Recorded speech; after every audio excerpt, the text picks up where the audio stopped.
Hey, this is the Fight Nerd, and joining me now is fellow New Yorker and the New York badass, Phil Baroni. Phil, how's it going today? It's going good. Just got finished sparring, man. Just got done with a hard workout. All right, now you're getting ready for your fight against Brad Tavares at UFC 125 on New Year's Day. So, how are you getting ready for Brad? I'm just training real hard. I'm at AKA, and I'm training real hard, and I'm doing what I got to do to be in great shape and be able to put a good performance on New Year's. Start the year off right. Yeah, that's right. Now, your last fight in UFC was well over a year ago, a loss to Amir Sadola, and you were set to fight at UFC 118 but had an injury, so is that injury fully recovered now? Yeah, it's done. I broke my collarbone. I dislocated it. It's healed, and it's not bothering me at all in my training. You've been basically itching to get back in the octagon. I mean, how hard is that just to have to wait this long to get back in the cage again? No, I needed the time. I definitely needed the time. It's been to my benefit, So, I definitely need to get away. I went to Thailand. I went to Tiger Muay Thai. Got my head right, and came back, started my prep. My other prep wasn't going that right. Wasn't going that well. So maybe it was a good thing I got hurt. But my prep right now is right on target, right on point, and I'm feeling good going into this fight. Now, you just mentioned you went over to Thailand to train at Tiger Muay Thai. So how was that experience for you? It was a great experience. It was great going over to Thai boxing. It was great being over there, being away from the pressures and distractions at home. It was just a great place to clear my mind. I definitely needed it. Is there a different mentality for fighting over there, or is it similar to how we have it in America? It's completely different. I mean, everything about that place is different. The culture, there's nothing to say about how they fight, about how they train.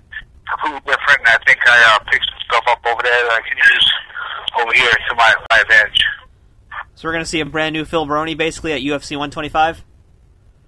I don't know about a brand new, but you're going to see a much improved and, a guy who's going on a win streak. I'm a streaky fighter, and I feel like now's my time to go on a streak, a nice win streak. I think I compete with a lot of these guys in the UFC right now, and I'm going to prove it by getting through Brad Tavares. I think he's the toughest guy I've fought in the last couple of years, so beating him will, put the right step to compete with the top guys in the UFC at 185 pounds. All right, now, is this fight with Tavares going to be a do-or-die fight in terms of your contract with the UFC? I don't know. I'm not one to make those calls. You have a guy like whatever his name is, Tyson Griffin. He lost 4 times. He didn't get cut. I'm not sure what they think. My situation, but no pressure. I mean, I've been in this position my whole life. I got to win my next fight, or I got to retire. The last 6 years. So, I don't find it as a high pressure situation. I've split big fights all around the world for years. I think this is a high pressure fight for Tavares fighting me on New Year's Day in Las Vegas, my home. I think it's the big, I think he's the one who has the pressure on him. You don't want to come out of the gate losing your first fight in the UFC. I mean, me, I'm going to be okay. I'm giving myself, 4 years, just like a college season, and maybe one more year. So things are going great, a red shirt year. So, I have my plan. I'm not worried about it. I'll live to fight another day regardless.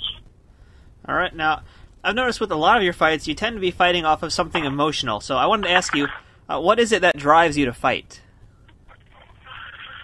There's nothing personal against this guy. He's a nice kid. I've met him before at Las Vegas at a Shubatory. He's a nice guy.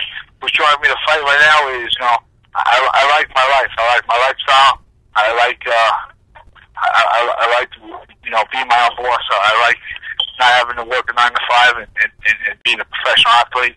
I realize I'm lucky to have this, and I'm blessed, and it's not my right. It's a privilege, and I want to keep it. And I want to keep living my lifestyle. I want to do well. The UFC right now is 10 times bigger than it was, and I think I can get a couple wins that I can get a piece of whatever else is getting. I see a lot of guys getting a lot, and I dedicated my life to the sport. And there was no money in the sport when I was into it. There wasn't much there wasn't much to gain out of it. Just being tough satisfaction. I want to gain a little bit. I want a piece with all these other guys are getting right now. Whether it's fame, money, whatever it is, I want it. I want a piece of it. I want to, and I want to make my mark in the new UFC to the new fans.